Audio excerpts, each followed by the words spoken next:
হযরত রাবিয়া বসরি রাতের আধারে তিনি সেজদার মধ্যে পড়ে আছেন, নামাজ পড়তেছিলেন। তার ঘরের মধ্যে মিটু মিটু করে বাতি জ্বলতেছিল।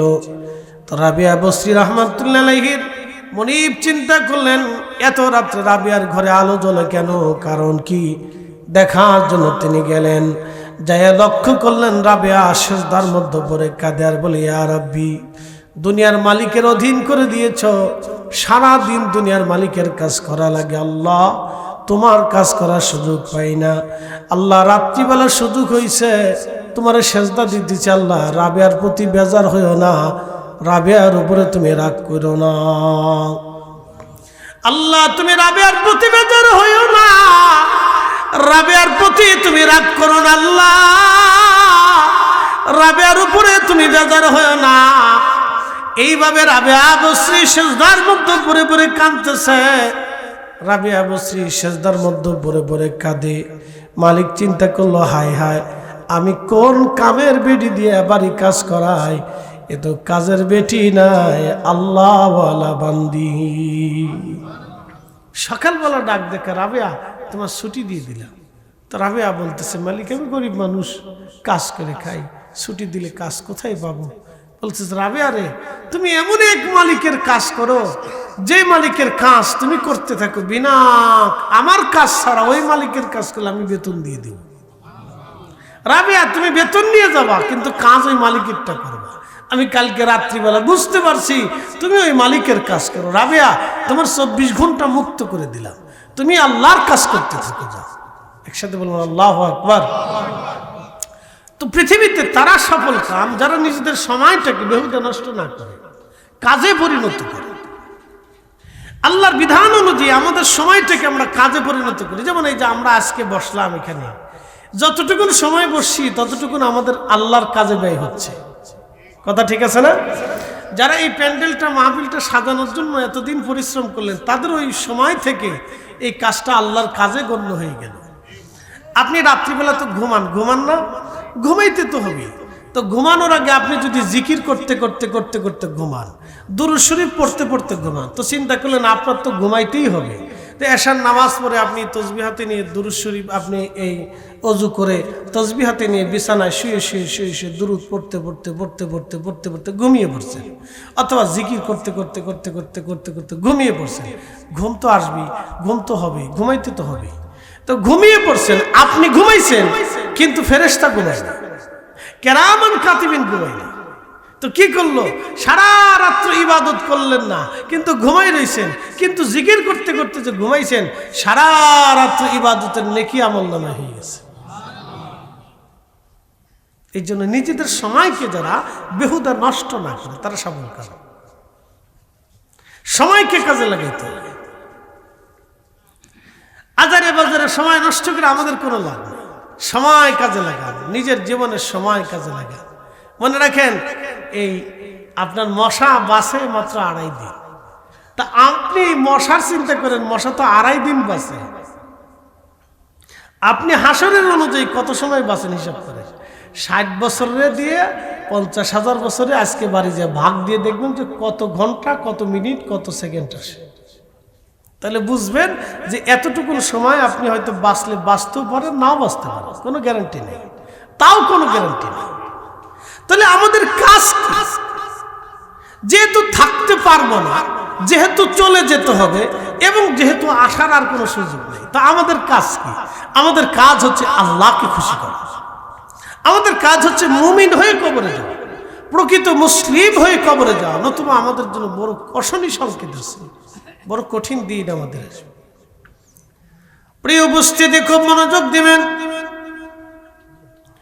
রব্বুল আলামিন আমাদের সময়টাকে কাজে লাগাইতে, আমার রব আমাদেরকে শিক্ষা দিলেন, আমার বান্দারা তোমরা সময়টাকে কাজে লাগাও, তোমাদের জীবনের মূল্যবান সময়টা যদি নষ্ট না হয়ে যায়। রাবিয়া বসরি নিজের জীবনের মূল্যবান সময় নষ্ট করেন নাই। হাসান বসরি রাহমাতুল্লাহ আলাইহি নিজের জীবনের মূল্যবান সময়টাকে না নষ্ট করেন নাই। সাহাবীদের জীবনী যদি দেখেন, তারা নিজেদের মূল্যবান সময়টাকে নষ্ট করেন নাই। রাসূলের একজন সাহাবী ছিলেন সালমান ফারসি রাদিয়াল্লাহু আনহু, 250 বছর হায়াত পেয়েছে। না আসতে হয়ে গেল না? জোরে বলেন, আরো জোরে। কিন্তু 1 শতক জমিও ছিল না, 1 শতক জমিও ছিল না, 250 বছর হায়াত পাইছে। তাহলে 1 শতক যার জমি নাই, 1 টাকা যার ব্যাংকে নাই, স্ত্রী নাই, পুত্র নাই, সন্তান নাই, কেউ নাই, 250 বছর পৃথিবীতে বেঁচে রইলেন, খাবার কে দিছে? একসাথে বলেন আল্লাহ। তাতে কোনো সন্দেহ নাই, আছে? কোনো সন্দেহ নেই, খাবার কিন্তু আল্লাহ তারে দিছে। তো তিনি ইরানের অধিবাসী ছিলেন, তার আব্বা ছিল ইরানের জমিদারদের ভিতরে একজন জমিদার, অনেক ল্যান্ডের অধিকারী ছিলেন। সালমান ফার্সি তার বাবার একটা মাত্রই সন্তান ছিল, তো বাবা তারে শিকল দিয়ে বেঁধে রাখতো যাতে পোলা কোথাও চলে না যায়। একটা মাত্র সন্তান, এত জমি জমা কে খাবে? তো একদিন সালমান ফার্সি বলল, আব্বা তুমি আমার জমি জমা না দেখায় ঘরের ভিতরে বাইন্ধে রাখো, তুমি যদি মারা যাও তো জমি জমা তো আর আমি কোথায় কোন জায়গায় আছে সম্পদ আমি কইতে পারবো না। তো তুমি এক কাজ করো, আমার ঘুরে ঘুরে তোমার সম্পদের হিসাব কিতাব আমার বুঝে বুঝে দেখাও, শিখাও। তো বাবা বলল, যা কথা তো সত্য। তো ঘুরে ঘুরে নিয়ে দেখাইতে দেখাইতে বহুদিন পার করলো। তো সালমান ফার্সি যাইতে আসতে দেখে রাস্তার পাশে এরকম একটা গির্জা। তো খ্রিস্টানদের গির্জা, মুসলমানদের মসজিদ। তখন ঈসাই ধর্মের বিধান অনুমোতাবেক একজন পাদ্রী আল্লাহর পথে মানুষদেরকে গির্জায় বসে বসে ডাকতো, ওয়াজ করত, এরকম মাঝে মধ্যে নসিহত করত। তো সালমান ফার্সি তারা আগুনের পূজা করত। তো এই দৃশ্য দেখার পরে সালমান ফার্সির খুব ভালো লাগলো, কথা শুনে সে কালেমা পড়ে ঈসাই ধর্মের উপরে ঈমান আনল। এইভাবে পাদ্রীদের দরজায় ঘুরতে সালমান ফার্সি 200 বছর পার করল। একসাথে বলবেন আল্লাহু আকবার। জীবনের শেষ সময় পাদ্রী মারা যাবে, তার উরুর উপরে ডাক দিয়ে বলতেছে, পাদ্রী আপনি তো মরে যাবেন, তা আমার একটা সঠিক পথের দিশা দেন। বলে, সালমান তাম দুনিয়া বিচরণ করেও আমার নলেজে হক্কানি কোনো পাদ্রীর সন্ধান পাইতেছি না। শোনেন, আল্লাহ আলেমদেরকে উঠিয়ে নেওয়ার মাধ্যমে আল্লাহ এলেম নিয়ে চলে যাবে। এমন একদিন আসবে যে নসিহত করার মতো লোক থাকবে না। এই যে আজকে তো আমরা ওয়াজ করতেছি, এমন একটা দিন আসবে নসিহত করার মতো কোনো লোক থাকবে না। তো তখনই মানুষ এতটা গোমরা হবে, এতটাই গোমরা হয়ে যাবে, পথভ্রষ্ট হয়ে যাবে। দিন নসিহা, রাসূল বলতেন দিন নসিহতের উপর নির্ভর করে। যতদিন নসিহত জিন্দা থাকবে ততদিন দিন জিন্দা থাকবে। নসিহত মরে যাবে, দিন মরে যাবে। এই জন্য ওয়াজ নসিহত চলতে হবে, জিকির ফিকির চলতে হবে, পীর মাশায়েখদের তালিম তরবিয়ত চলতে হবে। খালি বেদাত বলে সিল্লিয়ে বন্ধ করে দিয়ে লাভ হবে না। বেদাত বলে সিল্লে বন্ধ করে দিয়ে উম্মতের কোনো লাভ হয়েছে না, ক্ষতি হয়ে গেছে। দোয়া দুরুদ, জিকির ফিকির, মিলাদ মাহফিল, কোরআন খতম এগুলো চালু রাখতে হবে। বাড়িতে ঘরেতে দোয়া দুরুদ, জিকির ফিকির, দোয়া দুরুদ এগুলো তালিম তরবিয়ত চালু রাখতে হবে। এগুলি না থাকলে দিন নষ্ট হয়ে যাবে, মানুষ বুঝবে না। তো সবাই যদি এইভাবে বেদাত করে বন্ধ করে দেয় তো বন্ধ হয়ে যাবে। তো বন্ধ হয়ে গেলে কারো লাভ হবে না, লাভ হবে মুমিনের, লাভ হয়ে যাবে শয়তানের। শয়তান সাকসেস হয়ে যাবে, বলবে যে আমি যাহা পারি নাই তোমরা তাহা করে দেখাইছো, যাহা আমার করার কথা ছিল সেটা তোমরা করে দিয়েছো। আমি একটা জিকিরের মাহফিল বন্ধ করতে পারি নাই, তোমরা সেটা বন্ধ করে দিয়েছো। আমি দুরুদের মজলিস বন্ধ করতে পারি নাই, তোমরা করে দিয়েছো। আমি দোয়ার মজলিস বন্ধ করতে পারি নাই, তোমরা করে দিয়েছো। এই জন্য শয়তানের লাভ হবে। হিকমত অনেক বড় দামি জিনিস। এই জন্য দিনুন নসিহা, নসিহত চলতে থাকে, ওয়াজ চালাইতেই হবে। এই ইন্তজাম জামায়াত কিয়ামত পর্যন্ত চলতে হবে। ওয়ালতাকুম মিনকুম উম্মাতুন ইয়াদউনা ইলাল খায়র ওয়া ইয়ামুরুনা বিল মারুফি ওয়া ইয়ানহাউনা আনিল মুনকার। কোরআনে রব্বুল আলামিন বলতেছেন, আমার উম্মতের ভিতরে এক জামাত উম্মত কিয়ামত পর্যন্ত থাকবে যারা মানুষদেরকে আল্লাহর দিকে ডাকবে। একসাথে বলবেন আল্লাহু আকবার। আল্লাহর দিকে ডাকবে, এই জন্য এটা থাকবে, কিয়ামত পর্যন্ত থাকবে। প্রিয় উপস্থিতি, হাজিরিন, এই জন্য আমাদের সময়টাকে নষ্ট করা যাবে না। হযরত সালমান ফার্সি পাদ্রীকে বললেন, হুজুর আপনি বলে দেন আমি হক পাবো। পাদ্রী ডাক দিয়ে বলল, সালমান তামাম দুনিয়া ঘুরে ঘুরে কোথাও এমন একজন হক্কানি পাদ্রীর সন্ধান আমার মিলে না। সালমান, কোরআন, তৌরাত, জবুর, ইনজিলের নিদর্শন অনুযায়ী আমি যতটুকু জানলাম আখিরি নবী রহমতের নবী ধরা দামে তশরিফ এনেছে, ওনার পবিত্র বেলাদাত হয়েছে। সালমান, পৃথিবীর কোন পাদ্রীর কাছে তোমার যেতে হবে না। সালমান, তুমি যাও, যায় দেখো ওই নবীর সন্ধান পাও কিনা।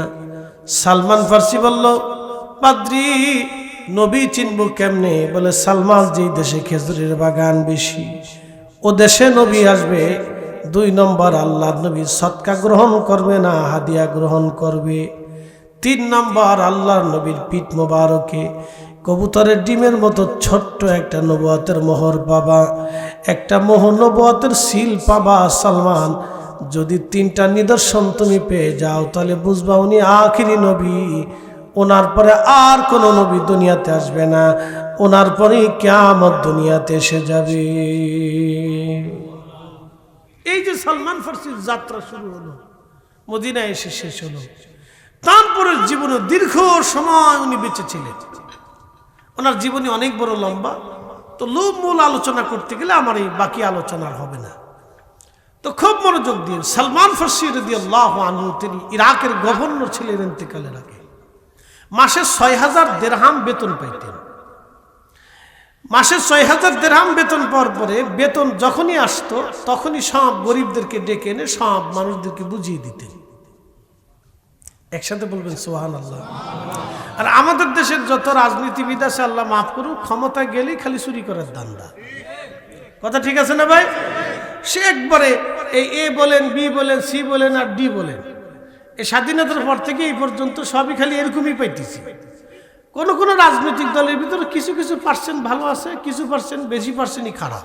কথা ঠিক আছে না? একবারে যে ভালো নাই তা বলবো না, ভালো তো 2-4 জন আছে, না হলে তো আর দল চলে না বা একটা রাষ্ট্রও চলে না। তো ভালো মন্দ দিয়ে দুনিয়া। কিন্তু আগের যুগে যদি আপনি দেখেন, পার্সেন্টেজ আগে এতটাই ভালো ছিল যে সালমান ফার্সির মতো একজন সাহাবী রাসূল, তিনি তার জীবনের সবটুকুন গরিব মানুষের দিয়ে দিতেন। ইরাকের গভর্নর, তিনি একজন গভর্নরের জীবন দেখেন, তিনি ইন্তেকাল করার সময় উনি কাঁদতেছেন। তো সাহাবীর এসে বললেন, হুজুর, আপনি দীর্ঘ হায়াতপ্রাপ্ত একজন সাহাবী, 250 বছর আল্লাহ আপনাকে দুনিয়াতে জিন্দা রাখছে। রসুল আসারও 200 বছর আগে থেকে আপনি পৃথিবীতে হায়াত আপনার, তারও আগে কত জীবন আপনি পার করছেন। নবী আসছেন, নবী পাইছেন, আল্লাহ রসুল আপনাকে খুব আদর করত, তা আপনি কাঁদেন কেন? বলে, সাহাবীরা রে, আমি কিয়ামতের ময়দানে আল্লাহ রসুলের সামনে কোন চেহারা নিয়ে দাঁড়াবো? বলে, কারণ কি? বলে, দেখো, আমার রসুল দুনিয়ার থেকে যাওয়ার সময় সমস্ত সম্পদ আল্লাহ রাস্তায় দান করে দিয়ে গেছে। নবীজি কোনো সম্পদ দুনিয়াতে রেখে যায় নাই, ওয়ারিস হিসেবে রসুল করিম শুধু এলেম রেখে গেছে। কোনো সম্পদ রসুল দুনিয়াতে সন্তানের জন্য, হাসানের জন্য, হুসাইনের জন্য, তার 2টা কলিজার টুকরার জন্য রসুল কিছু রেখে যায় নাই। সাহাবীরা, এখন আমার কত কিছু জমা হয়ে গেল, কিয়ামতের ময়দানে রসুল যদি আমাকে জিজ্ঞেস করে আমি কি জবাব দিব? বলে, কি জমা হয়েছে? দেখো, একটা পাগড়ি জমা হয়েছে, একটা হাতের লাঠি জমা হয়েছে, একটা আবাজ জমা হয়েছে, একটা জুব্বা জমা হয়েছে, একটা পানির পিয়ালা জমা হয়েছে, একটা কাঠের বাসন জমা হয়েছে, একটা কাঠের লাঠি জমা হয়েছে। কয় হাজার কোটি টাকার মাল বলেন তো? আপনি তাদের তাকওয়া দেখলে আপনার গা শিহরে উঠবে, কি করে সম্ভব ছিল একজন মানুষের। একজন গভর্নর, তার শুধু একটা পাগড়ি, একটা আবা, একটা জুব্বা, আর একটা হাতের লাঠি, আর একটা কাঠের বাসন, আর একটা কাঠের পিয়ালা, এছাড়া আর কিচ্ছু নাই তার। একসাথে বলবেন সুবহানাল্লাহ। আরো জোরে, না না আরো জোরে। সেই তুলনায় কি আমরা মুসলমান? আপনি যদি ধরেন যে সেই তুলনায় আমরা মুসলমানের তালিকার ভিতরে নাই, শ্রোতা বক্তা সহ, সেই তুলনায় আমরা মুসলমানের তালিকার ভিতরে না। এই জন্য হাসান বসরি তার মুরিদদেরকে বলতেন, এরে বেটা, সাহাবীরা যদি তোমরা দেখতো তাহলে তোমাদেরকে মুসলমানই মনে করতে। হাসান বসরি কোন জমানার জানেন? তিনি সাহাবীর জমানা। ইমাম হুসেইন যখন শহীদ হয় তখন হাসান বসরি ইরাকের বসরাতে। হাসান বসরি এবং ইমাম হাসান হুসেনের বয়স সমসাময়িক প্রায় ছিল। সেই জমানার আলিম সে, সেই জমানার মুসলমানদেরকে সে বলতেছে যে সাহাবীরা যদি তোমরা দেখতো তা তোমরা মুসলমানই মনে করতে না। তাহলে এই জমানা যদি সাহাবীরা দেখতো তাহলে আমরা করতে যে এরা কিসের মুসলমান? কথা ঠিক আছে না ভাই? এই জন্য আল্লাহ কোরআনে আমাদেরকে যে নির্দেশনা দিচ্ছেন, আমরা আমাদের সময়টাকে যেন আমরা নষ্ট না করি, কাজে পরিণত করি। সময়টাকে আমরা কাজে পরিণত করি, তাহলে কাজে লাগে। আপনি বাজারে থাকেন, দোকানে থাকেন, রাস্তাঘাটে থাকেন, আল্লাহ জিকির করতে থাকেন। আপনার সব যেন উদ্দেশ্য আল্লাহর জন্য হয়। তো সালমান ফার্সি বলতেছে, সাহাবীরা, আমি এত সম্পদ জমা হয়ে গেল, আমি রাসূলের সামনে কি জবাব দিব বলো তো? ইরাকের মানুষ হতভম্ব হয়ে গেল। বলে কি? যার কিচ্ছু নাই, সন্তান নাই, স্ত্রী নাই, জীবনে সংসার করলো না, 250 বছর পৃথিবীতে বেঁচে রইল, এক টুকরা জমি নাই, কিচ্ছু নাই, তার এই সামান্য সম্পদ জমা হওয়ার কোনো কাঁদতেছে। সালমান ফার্সি নাক দিয়ে বলল, সাহাবীরা, আমার ইন্তেকালের পরে তোমরা আমার পাগড়ি দিয়ে, আমার জব্বা দিয়ে, আমার আবা দিয়ে, বাকি কাপড় দিয়ে তোমরা আমার কাফন দিবা। যতটুকুন কাপড় বেঁচে থাকবে ততটুকুন আল্লাহ রাস্তায় গরিব মানুষকে দিবা। আর আমার লাঠি, আমার পেয়ালা, আমার কাপ, এইগুলি যা থাকবে সব গরিব মানুষের মধ্যে দান করবা। আমি এক টুকরা সম্পদ রেখে দুনিয়াতে যাব না। এই জঞ্জাল নিয়ে কিয়ামতের ময়দানে আল্লাহ তার রাসূলের সামনে দাঁড়াইতে পারবো না। একবার জোরে বলেন আল্লাহু আকবার। তেলের গাড়ি তেলে চলে,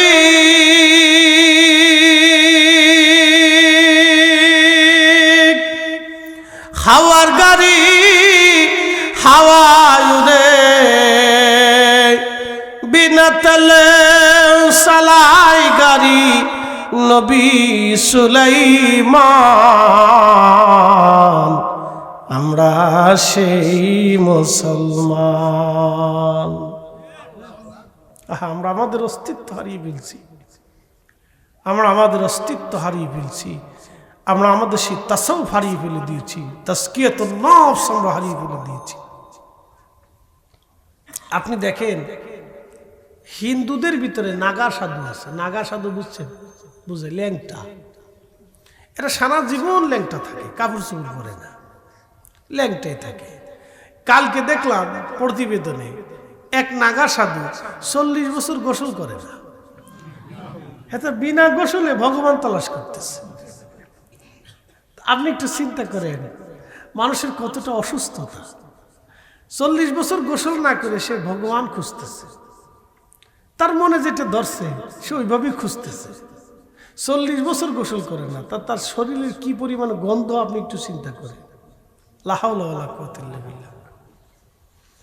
বিনা গোসলে একজন মানুষ এইভাবে ভগবান তালাশ করে, এটা তার ধর্মের বিশ্বাস, খুঁজতেছে। আরেকজনটা দেখাইলো, এতে মাথার উপরে ঘাস তরুলতা পাতা জন্মায়, কদ্দুর মাটি মুটি দিয়ে ঘাস জন্মায়। বলে কি, এটা করে সে ভগবান খুঁজতেছে। আবার আরেকজনে হাত উঁচা করে রাখছে, 40 বছর ধরে হাত উঁচা করে যে রাখছে, নিচা করে নেই, আঙ্গুল নখমখ কিছু কাটে নাই, অমনি ওইটা আঙ্গুল নখমখ হাতের ভিতরে জন্মাইছে। সে কি করে? ভগবান খুঁজতেছে।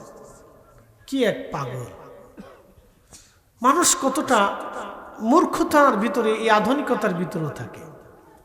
আপনি চিন্তা করেন, আল্লাহ রসুল 1450 বছর আগে কিভাবে উম্মত মেসাক করলে পরিষ্কার থাকবে সেটা শিখাই দিয়েছে। কথা ঠিক আছে না ভাই?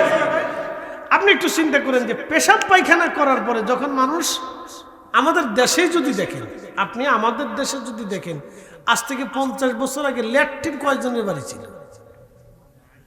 ঠিক আছে না ভাই? ল্যাট্রিন কয়জনের বাড়ি ছিল? অনেকের বাড়ি ল্যাট্রিনে ছিল না। বলে কোথায়? জোরে জঙ্গলে, মাঠে ময়দানে তারা তাদের প্রয়োজন সারত। তাহলে এটা আমরা একটা অন্ধকারে ছিলাম।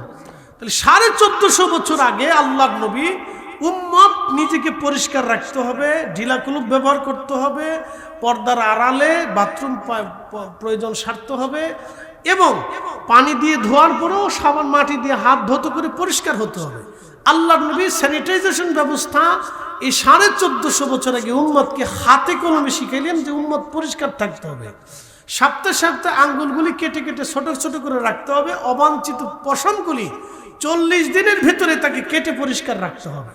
চুল দাড়িগুলি মাথা দিয়ে আশ্রিয়ে কেটে কুটে সেটে তেল মালিশ করে একবার সুন্দর করে চিরুন দিয়ে আশ্রয়ে আল্লাহ রসুল পরিষ্কার রেখে সুন্দর রাখতে বলছেন। নিজের পোশাক পুরাতন হোক, ছিঁড়া হোক, তালি দেওয়া হোক, নবীজি এটা ধুয়ে পরিষ্কার করে গায়ে দিতে বলছেন। এবং আল্লাহ নবী সুগন্ধি নিজে লাগাইতেন, উম্মতকে সুগন্ধি লাগাইতে বলছেন। একসাথে বলবেন না মারহাবা? তাহলে চিন্তা করেন যে 1450 বছর আগেও আল্লাহর নবী সে প্রাচীন কালেও মানুষকে কিভাবে পরিচ্ছন্ন থাকতে হবে এটা হাতে কলমে শিখিয়ে দিয়েছে। আর বেটা 40 বছর গোসল ছাড়াই ভগবান খুঁজতেছে। কি পাগল দেশে! আমাদের দেশে এরকম কিছু পাগল ছাগল আছে। মুসলমানদের ভিতরে আছে তা কিন্তু নাই, মুসলমানদের ভিতরে যে নাই তা কিন্তু না, মুসলমানদের ভিতরে আছে। দেখবেন একদল আছে মোজ দাড়ি কুন্ডা আছে, নিজেও কইতে পারে না, গোসল আসল নাই। যেমন লালন ধর্ম, একদল আছে লালনের ভক্ত, একদল আছে ওই আপনার কি বাউল ভক্ত, একদল আছে এই বাউলটা হলে মাজার টাজার বানাইয়া এদের ফুল টুল দিয়ে সাজাই টাজা একবার বাসরঘরের মতো সাজাইয়া কার মাজার কইতে পারি না, কোন ফকির মরছে, কোন টুন্ডা মরি গেছে, কোন শয়তান মরছে। সারা বছর বলে ল্যাংটা থাকতো, নাম দিছি ল্যাংটা শাহ। তো ল্যাংটা মরে গেছে, এই ল্যাংটার কবর বানিয়ে মাজার বানিয়ে গেছে। এলো আমাদের বাংলাদেশে। তো প্রিয় উপস্থিতি আমাদের বুঝতে হবে। তো ল্যাংটা মরে গেছে, ল্যাংটার মাজার বানিয়েছে। সারা বছর ফকিরামি করছে, এই ফকিরামি করছে, জাদুতন্ত্র মন্ত্র করছে। এগুলি করার পরে এটা মরে গেছে, এটার মাজার বানাইছে। এই মাজার মানে ফুল টুল দিয়ে সাজায়, তারপরে গান টান বাজাইয়া নাম দিছে ওরস। এগুলি করিয়া আমাদের দেশে আমাদের ইসলামকে কলুষিত করতেছে। কি কথা বলেন, ঠিক না বেঠে? অজু নাই, গোসল নাই, নামাজ নাই, রোজা নাই, বিড়ি টানে, গাঁজা খায়, শরীরতে বিড়ির গন্ধ, ওর সাদের গন্ধ, মুখে গন্ধ, সারা শরীরে গন্ধ, দুর্গন্ধ, পচা গন্ধ, আন্দা গন্ধ, ফাঁসা গন্ধ। এগুলি দিয়ে আল্লাহ পাওয়া যায় না বাপ। আল্লাহ পাক এবং তার রসুলও পাক। কথা ঠিক আছে না ভাই? আল্লাহ কি পাক, রসুল কি পাক। আল্লাহ তার রসুল পাক ছাড়া কবুল করে, এক কথা শেষ। আল্লাহ পাক, রসুল পাক, আল্লাহ এবং তার রসুল পাক ছাড়া কবুল করে, এটা মানতে হবে। পবিত্রতা ছাড়া আল্লাহ কবুল করে। একজন মানুষ কত সুন্দর করে পবিত্রতার সাথে থাকবে আল্লাহ নবীটা শিখিয়ে দিয়েছিলেন। কি চমৎকার করে শিখাইলেন! আপনি একটু চিন্তা করেন, একজন মানুষ পরিচ্ছন্ন থাকতে হবে, এটা আল্লাহ নবী শিখিয়ে দিয়ে গেলেন। প্রিয় উপস্থিতি খুব মনোযোগ দিবেন।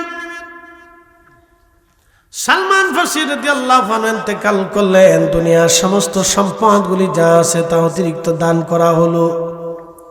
এরা আল্লাহর প্রকৃত বান্দা ছিলেন, আল্লাহর পথের প্রতীক ছিলেন। এরপর আল্লাহ বলেন আল্লাযীনা হুম লিযাকাতি ফাইলুন।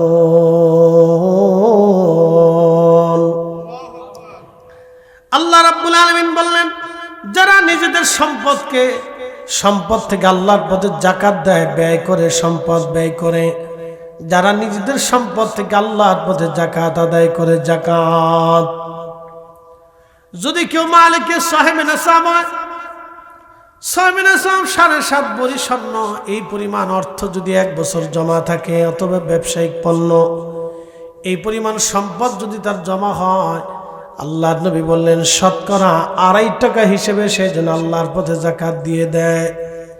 শতকরা 2.5 টাকা হিসেবে যাকাত দিয়ে দেয়। আমাদের দেশের যাকাতের পদ্ধতি হলো সর্বনিম্ন মানের এই লুঙ্গি গামছা দেওয়া হয়। এমন লুঙ্গি দিছে 150 টাকা লুঙ্গি। ঢাকাতে আপনি যদি গুলিস্তানে যান তাহলে দেখবেন যাকাতের মার্কেট আলাদা। রমজান মাস আসলে লিখে দেয় যাকাতের মার্কেট। কি আশ্চর্য! আল্লাহর সাথে কত বড় ধোঁকা, গরিব মানুষের সাথে কত বড় চালাকি। যাকাতের মার্কেট কেন? সবচেয়ে নিম্নমানের যে লুঙ্গিটা এটা কিনে আনে 150 টাকা দিয়ে, 120 টাকা দিয়ে। এই লুঙ্গিটা মাসখানিক পরার পরে বেটা পেশাব করতে বসে নিজ দিয়ে বেরিয়ে গেছে। কথা ঠিক আছে না? যত শুনতে হাস্যকর, কিন্তু কথা তো সত্য। গরিব মানুষ কাজ করতে গেছে, মাঠে কাজ করতেছে, কাজের জন্য বসে নিজ দিয়ে ফেরে ছিঁড়ে গেছে। কি হলো? লুঙ্গি নেই। তাহলে এই বাহানা করার অর্থ কি হতে পারে? লিযাকাতি ফাইলু। আল্লাহ বলেন তোমরা তোমাদের অর্থটাকে যাকাতে পরিণত করো, মালকে আল্লাহর পথে যাকাত দিয়ে দাও। তো যাকাত কিভাবে দিবেন? আপনি যেই খাবারটা পছন্দ করেন, আপনার গরিব ভাইয়ের জন্য ওই খাবারটা পছন্দ করতে হবে। কথা ঠিক আছে না ভাই? মুমিন কি? আল্লাহ রাসূল বলছেন তুমি ততক্ষণ মুমিন হতে পারবে না যত সময় তুমি যেটা পছন্দ করো তোমার ভাইয়ের জন্য ওটাই পছন্দ করতে হবে। সুবহানাল্লাহ। মুমিন কি? আপনি যে পোশাক পরছেন আপনার স্ত্রীর জন্য ওই পোশাকই কিনে দিতে হবে, দামি, ওই রকম দামি দিতে হবে। আপনি ৬,০০০ টাকা দিয়ে কাপড় কিনছেন, আপনার স্ত্রী ৩,০০০ টাকা দিয়ে দিবেন, তাহলে আপনি মুমিন হন নাই। আপনার স্ত্রীর জন্য ওই ৬,০০০ টাকা দিয়ে দিতে হবে। আপনি একটা পোশাক কিনছেন, লুঙ্গি কিনছেন ৫০০ টাকা দিয়ে, তা আপনি আপনার প্রতিবেশী ভাইকে একটা লুঙ্গি দিতে হলে ওই ৫০০ টাকার লুঙ্গি দিতে হবে। আপনি ৪৫০ টাকার লুঙ্গি দিতে পারবেন না। তাহলে আপনি মুমিন হওয়ার শর্ত এখানে আল্লাহ রাসূল দিয়ে দিল, তুমি মুমিন হইতে হলে তোমাকে এই কাজ করতে হবে। তাহলে যে বেটা ১৫০ টাকার জাকাতের লুঙ্গি দিল, সে কি করে? জাকাত তো আদায় হলো না, সে মুমিনের কাতারেও নাই। তাহলে মানুষ কতটা ভুলের মধ্যে আছে আপনি বুঝেন। তাহলে জাকাত দিতে হলে সে যেটা পছন্দ করে তার ভাইয়ের জন্য ওইরকম একটা পছন্দ করে ওই পণ্য, ওই সমগ্র সামগ্রী সে হয়তো ১০০ জনকে না দিয়ে ৮০ জনকে দিক, কথা ঠিক আছে না? তার জাকাত হয়েছে ২.৫ লক্ষ টাকা, ধরেন তার জাকাত হয়েছে ১ কোটি টাকা তার আছে, এখন ২.৫ লক্ষ টাকা তার জাকাত আসে, ২.৫ লক্ষ টাকার জাকাত সে ১০০ জনকে দিক। যদি ১০০ জনের বরাদ্দ না হয় তাহলে ৮০ জনকে দিক। সে সারা ইউনিয়ন ভরে তো দেওয়ার দরকার নেই। সে তার আগে আত্মীয় স্বজন দেখবে এবং প্রতিবেশী দেখবে, তার গ্রামবাসী আগে দেখবে। আত্মীয় স্বজন গ্রামবাসীর ভিতরে যদি ৮০ জনকে ভালো জিনিস দেওয়া যায় তাহলে ৮০ জনকে ভালো জিনিস দিয়ে দিই, বাস হয়ে গেল। এই পচা পচা আবিজাবি দিয়ে, নাম কি, নিম্নমানের জিনিস দিয়ে এই সারা দুনিয়া বেড়ে সরায় নাম করানোর তো দরকার নেই। নাম তো আল্লাহর জন্য দিতে হবে। জাকাতটা তো মানুষের জন্য, মানুষকে খুশি করার জন্য না, আল্লাহর জন্য দিতে হবে। প্রিয় উপস্থিতি, আল্লাহ আমাদের প্রত্যেকের এগুলি করার তৌফিক দিক, সকলে বলে না আমিন।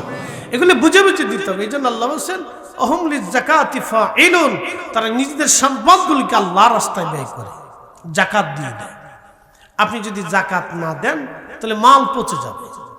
ওই মাল যতদিন ভক্ষণ করবেন ততদিন আপনার গুনাহ হইতে থাকবে। আপনি গরিবের হক মিটান নাই। আপনার এই হক থেকে, গরিবের জন্য হক আইন কে করে দিছে? একসাথে বলতে হবে, কে করছে? আমার এই সম্পদ কে দিছে? আমার এই কণ্ঠটা দিছে কে? আমার এই যে আজকে আপনারা দাওয়াত করে আনছেন, তো ওয়াজ শুনে পছন্দ করি তো দাওয়াত করছেন, যে হুজুরের আলোচনা ভালো, তো হুজুরের দাওয়াত করো, ওনার আলোচনা যাতে আমরা শুনি। তা আপনারা, আমি আসছি, আপনারা আমাকে সম্মানজনক একটা সম্মানের সাথে খাবার খাওয়াইছেন, দামি দামি আপনার ঘরের সেরা খাবারটা আপনারা আমাকে খাওয়াইছেন। খাওয়াইয়া তারপরে ওয়াজ শোনার পরেও যাওয়ার সময় কিছু হাদিয়া তোহফা দিয়ে আমাকে বিদায় করবেন সম্মানের সাথে, যে মেহমান আসছে সম্মানের সাথে বিদায় করে দিই। তা আপনারা আমাকে সম্মানের সাথে দিলেন, এই সম্মানটা আমাকে কে দিছে? আল্লাহ দিছে না? না আমি কি জোর করে নিতে পারবো? অবশ্যই নেই, আল্লাহ দিছে। এটা আল্লাহ দিছে। আমার এই রিজিকটা এই আল্লাহ দিয়েছে, আমার এই কণ্ঠটা আল্লাহ দিছে, আমার এই বলার শক্তিটা আল্লাহ দিয়ে দিছে, আমার এই ব্রেনটা আল্লাহ দিয়ে দিছে, আমার এই বলার ধরনটা আমি সাজিয়ে গুছিয়ে বলতে পারি, এটা আল্লাহ দিছে। আমার এক উস্তাদ ছিলেন ৪০ বছর সিয়াসিত্তা পড়েছে, তার কাছে আমাদেরও অনেক উস্তাদরা হাদিস পড়তে ভয় পাইতো, তো হুজুরের কাছে আমি মাঝে মধ্যে বসতাম।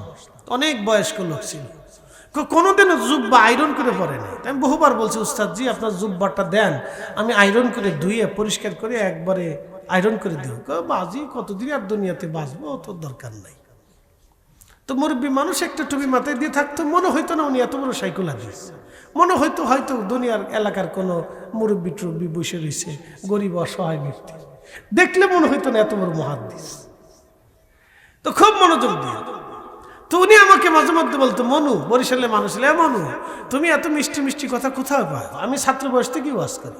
তাই আমি বলতাম, উস্তাদ জি এই আল্লাহ আমরারে দিছে মানুষের ওয়াজ করে শোনানোর জন্য, আর আল্লাহ আপনারে পাঠাইছে আমরারে এই কোরআন কিতাব শিখানোর জন্য। তো উনি ওয়াজ করতে পারতো না, আমি তো কইতে পারি না, তুমি মিষ্টি মিষ্টি কথা কেমনে কও?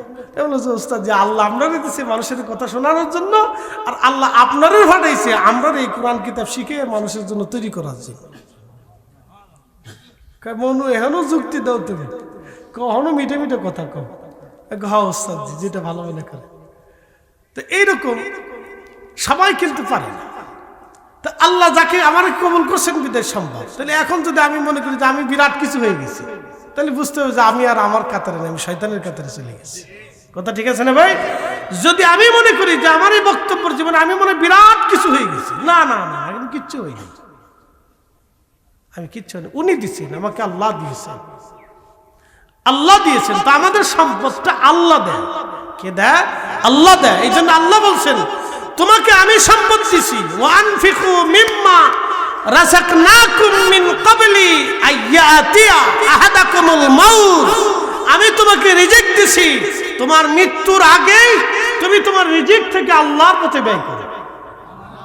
আল্লাহু আকবার। তুমি আল্লাহর পথে ব্যয় করো, তোমার মরণ আসার আগে দিয়ে দাও, আল্লাহর পথে দিয়ে দাও। আল্লাহ কোরআনে কত চমৎকার করে আমাদেরকে শেখাচ্ছে। আচ্ছা, আপনাদেরকে একটা প্রশ্ন করি, মৌ পোকা মধু বানায়, ঠিক আছে না? সারা দুনিয়ার সব বিজ্ঞানী যদি এক জায়গায় হয়ে গবেষণা করে চেষ্টা করে মৌমাছি যেইভাবে মধু বানায় সেইভাবে কি মধু বানায় দিতে পারবে? আপনি এখানে বুঝেছেন যে আল্লাহর ক্ষমতা কত বড়। আল্লাহর ক্ষমতা কত বড় শুধু এখানে বুঝে যান যে একটা মধু মৌ পোকা যেইভাবে বানায় সারা দুনিয়ার বিজ্ঞানী সেইভাবে পারবে না। এটা আল্লাহর ক্ষমতা। আমেরিকাতে আগুন লাগলো, সুপ্রিম পাওয়ার একটা পৃথিবীর দেশ, সারা পৃথিবী থেকে সে একটা সুপ্রিম পাওয়ার, কয়েকটা দেশের মধ্যে একটা দেশ, তার জীবনের সর্বশক্তি দিয়ে চেষ্টা করেও আগুন নিয়ন্ত্রণে আনতে পারে না। জ্বালাইছে কি? যদি বাঙালি কোনো মানুষ জ্বালাই দিয়ে আসতো তাহলে কি উপায় হইতো আমাদের? অর্থনৈতিক বধ দিয়ে ক্ষেপণাস্ত্র দুই সাইডে মাইরে সেরি দিয়ে এতদিন ঢাকা শহর কত কয়টা যে মারতো আল্লাহ জানার, এটা জানে। বুঝতে পারছি? তা আল্লাহ এমন ভাবে ধরাই দিছে যে ধরাইছে শুধু ধরাই নাই, এক ধরানোতে গাজার যুদ্ধ পর্যন্ত বন্ধ হয়ে গেছে। একসাথে বলবেন আল্লাহু আকবার। আল্লাহ যুদ্ধ পর্যন্ত বন্ধ করে দিয়েছে। তুই যুদ্ধ করবি, যুদ্ধ তোমার করাইতেছে, দাঁড়াও। গাজার যে পরিমাণ মানুষ তারা হত্যা করছে এবং বাড়িঘর ভেঙে দিয়েছে, তার চাইতে ডাবল পরিমাণে আল্লাহ একেবারে পুরাইয়া ছাই বানাইয়া মাটির সাথে মিশাই দিয়েছে। আল্লাহু আকবার। গাজার মানুষ তো তাও ল্যাব কম্বল কাঁথা টাকা পয়সা যা যা ছিল সোনা দানা নিয়ে পালাইতে পারছে, আর তারা শুধু লেংটি কাপড় ছাড়া, প্যান্ট ছাড়া, শার্ট ছাড়া কিছু নিতে পারেনি।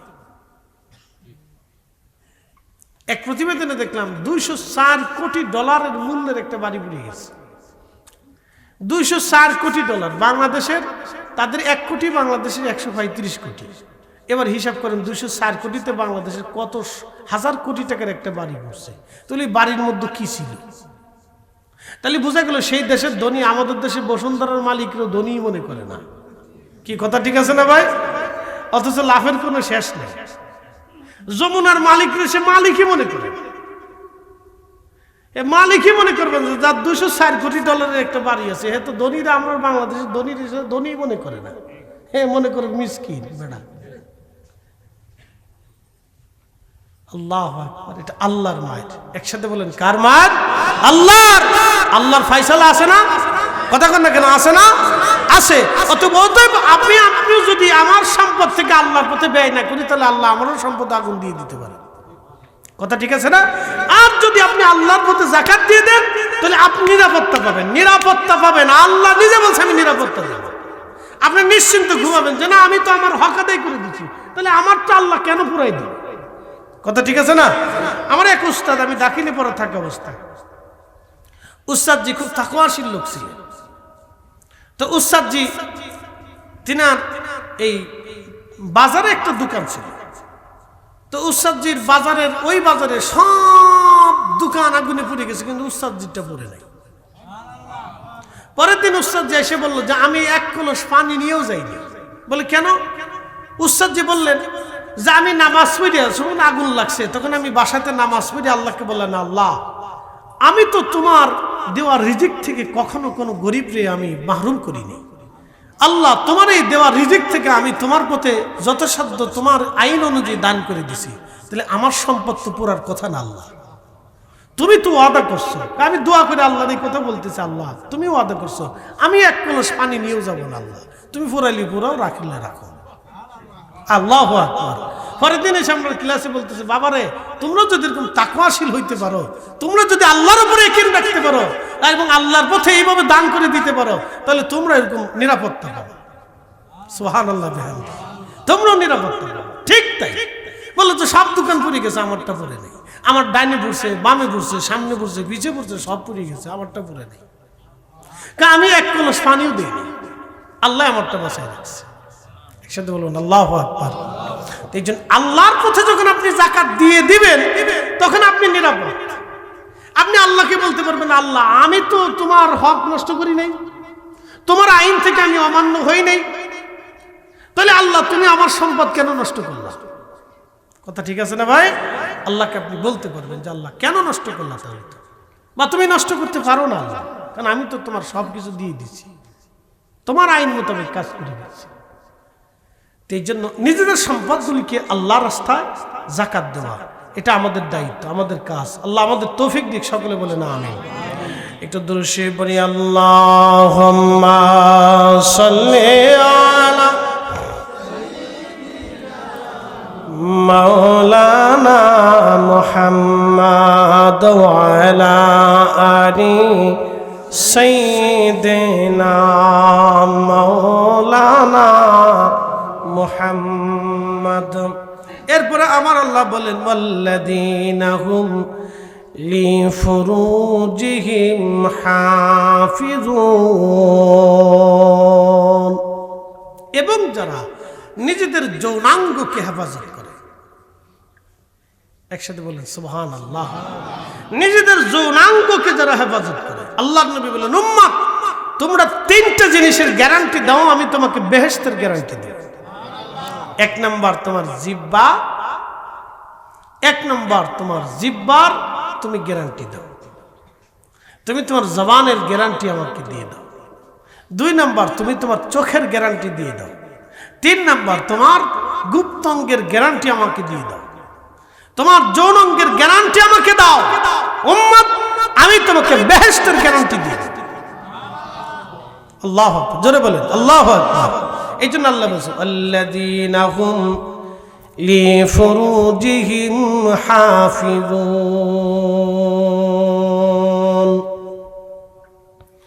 আমার উম্মত তোমরা যদি তোমাদের যৌনাঙ্গের হেফাজত করো তাহলে তুমি সফলকাম মুমিন হবা।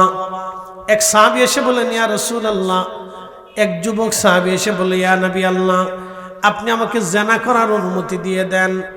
নবীজি জবাব দিলেন, যুবক তুমি জিনা করতে চাও, জিনা করার আগে দুটি প্রশ্নের জবাব আমাকে দিয়ে দাও। বলি ইয়া রাসূলুল্লাহ বলেন। এক নম্বর বলো যুবক, তোমার মায়ের সাথে কেউ জিনা করুক তুমি কি অনুমতি দেবা? যুবক বলল না ইয়া রাসূলুল্লাহ, আমার মায়ের সাথে কেউ জিনা করুক আমি কখনো অনুমতি দেব না। দুই নাম্বার, হে যুবক তাহলে তুমি বলো তোমার কলিজার টুকরো বোন, তোমার বোনের সাথে কেউ জিনা করুক তুমি কি অনুমতি দেবা? যুবক ডাক দিয়ে বলি ইয়া রাসূলুল্লাহ, জীবন গেলেও তা হবে না, আমি আমার প্রিয় বোনের সাথে কেউ জিনা করুক অনুমতি দেব না। তাহলে যুবক বলো তুমি তোমার স্ত্রীর সাথে কেউ জিনা করুক তুমি কি অনুমতি দেবা? যুবক বলে ইয়া রাসূলুল্লাহ তা কখনোই হতে পারে না, আমি আমার স্ত্রীর সঙ্গে কেউ জিনা করুক আমি অনুমতি দেব না। আল্লাহর নবী বললেন তাহলে যুবক তুমি বলো তোমার কলিজার টুকরা কন্যা সন্তানের সাথে কেউ জিনা করুক তুমি কি অনুমতি দেবা? যুবক বলে ইয়া রাসূলুল্লাহ জীবন চলে গেলেও তার অনুমতি হবে না। আল্লাহর নবী ডাক দিলেন, যুবক তাহলে তুমি বলে দাও তুমি কোন নারীর সাথে জিনা করতে চাও? সেই নারী কারো মা হবে, সেই নারী কারো বোন হবে, সেই নারী কারো স্ত্রী হবে, সেই নারী কারো কন্যা সন্তান হবে। তখন এই যুবক নবীজির কদমে পড়ে বলেন ইয়া রাসূলুল্লাহ আপনি আমাকে মাফ করে দেন, আমার অন্তর থেকে চিরদিনের জন্য জিনার লিপ্সা মুছে ফেললাম, আমি আর কোনোদিন কখনো সময়ের জন্য জিনার লিপ্সা করব না। একবার জোরে বলা যাবে কি মারহাবা? একজন মুসলমান হিসেবে আমাদের মূল সফলতা হচ্ছে আল্লাহকে খুশি করা। কথা ঠিক আছে না? আমাদের জীবনের সবচেয়ে মূল সফলতা হলো আল্লাহকে খুশি করা, এর উপরে কোনো সফলতা নেই। একজন মুমিন কি করে আল্লাহকে খুশি করবে, মুমিন হবে? আল্লাহ সুবহানাহু ওয়া তাআলা বলেছেন আল্লাযীনা হুম ফি সলাতিহিম খাশিউন, যারা নিজেদের সলাতে নামাজে খুশুক অবলম্বন করে। প্রথম শর্ত আল্লাহ এটা দিয়েছেন। আমরা তো নামাজ পড়ি, তো যারা নামাজ পড়ে না তারা তো মুমিন হতে পারে না। যারা নামাজ পড়ে কিন্তু নামাজের ভিতরে যারা খুশুক অবলম্বন করে, আল্লাযীনা হুম ফী সালাতিহিম খাশিউন, খুশুক অবলম্বন করে আল্লাহ বলছেন তারা মুমিন। যেমন আমি আপনাদেরকে বুঝাই, আপনি নামাজে দাঁড়াইলেন, উদ্দেশ্য কে? আল্লাহ। একসাথে বলেন, উদ্দেশ্য কে? উদ্দেশ্য কে? আল্লাহ। আমি জনাব আলতাফ হোসেন সাহেবের বাসায় নামাজ পড়ছি, তো যেহেতু আমি কসর 2 রাকাত নামাজ পড়লাম, তো এখন আমি নামাজের জন্য দাঁড়াইছি। চিন্তা করলাম, সুন্দর মতো যদি ঢক মতো নামাজ না পড়ি তাহলে আলতাফ সাহেব কি বলবে? যখনই অন্তরে আলতাফ সাহেবের ভয় আসবে, তখন আর নামাজে আমার ভয় আল্লাহর প্রতি নেই, আলতাফ সাহেবের প্রতি চলে গেল।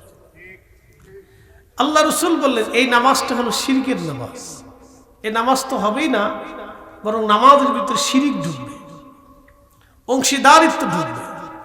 যেমন আমি আমার হাউজিং এর ক্ষতি, তো বিরাট মসজিদ, অনেক মুসল্লি, হাজার হাজার মুসল্লি, তো চিন্তা করলাম যে নামাজ যেহেতু দাঁড়াইছি, যদি সুন্দর মতো নামাজ না পড়ি তো মুসল্লি কি বলবে?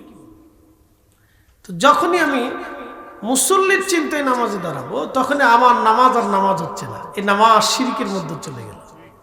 এই জন্য আল্লাহ এই আয়াতে বলেছেন, আল্লাযীনা হুম ফী সালাতিহিম খাশিউন।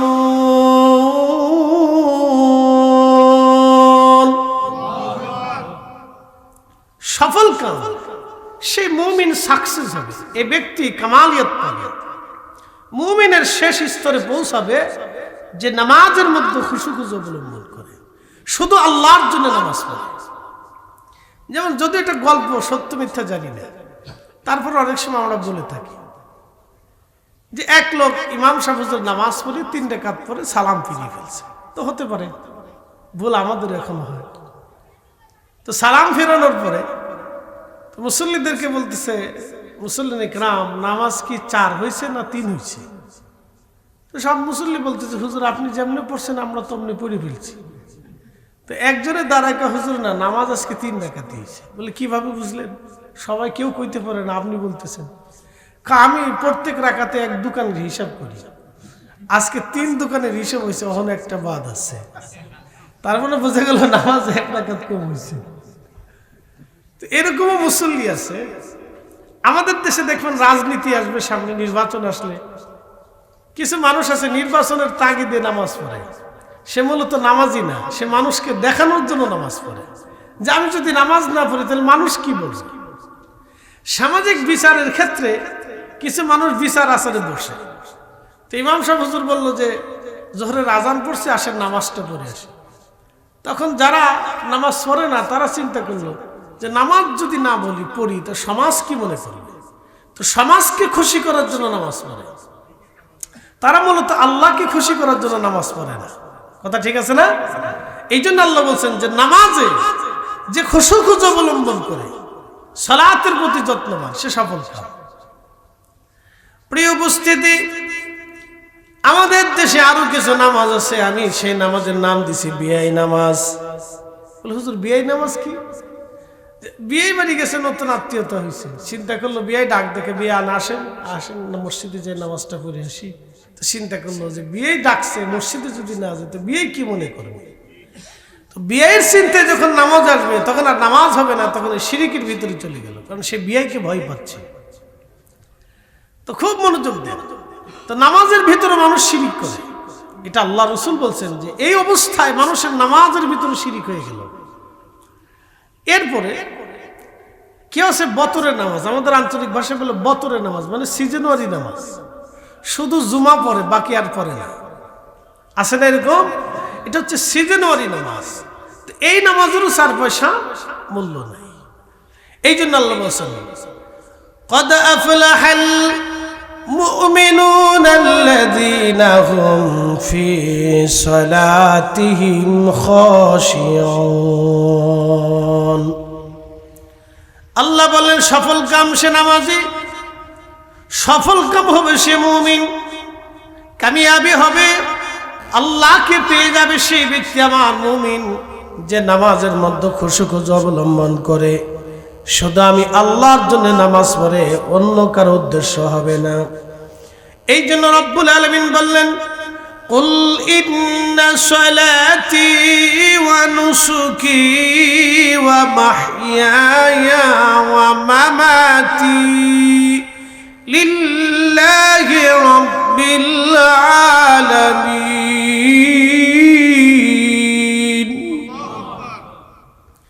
হুজুর আপনি বলে দেন, ইন্না সালাতি, নিশ্চয় সালাত আমি আল্লাহর জন্য, ওয়া নুসুকি, কুরবানি আমি আল্লাহর জন্য, ওয়া মাহইয়ায়া, এবং জিন্দেগি জীবন পরিচালনা সব কিছু আমি আল্লাহর জন্য, ওয়া মামাতি, মরণটাও হবে আমি আল্লাহর জন্য, লিল্লাহি রাব্বিল আলামিন, যিনি সমস্ত জগৎ সময়ের রব, এই সব কিছু আমি আল্লাহর জন্যই হবে।